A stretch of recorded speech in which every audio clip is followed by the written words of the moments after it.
Енді шынымды айтқанда мен әншімін. Әнді тек қана бейбіт кезде тыңдайды халық. Әнді тек қана жағдайы жақсы адам ғана іздейді. Сондықтан халықтың жағдайының жақсаруына, біздің әніміздің бірден бір көмегі тиіп жатса, жасаған әрбір қимыл іс-әрекетіміздің пайдасы тиіп жатса, мен шын жүректен қуанамын. Қашанда мен өзімнің еліммен біргемін.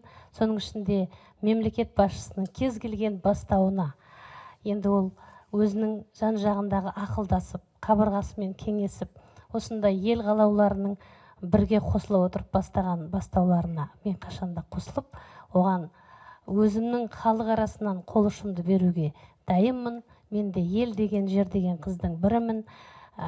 Менің халық алдында ән салған қарабасым сауатсыз болмасын деп, бүкіл кітап па, оқу ма, білім ба, ғылым ба, барлығын зерттеген жанның бірімін. Жаңа Ринат бауырым айтып жатыр, ел үшін жүрген үнім деп. Шындығында да ел үшін, жер үшін, жақсы жағдай үшін біздің де көңілімізден шығатын әніміз жақсылап шырқалсын, жарығымыз мықты болсын деген менде тілек бар. Жарық болмаса концерт жоқ.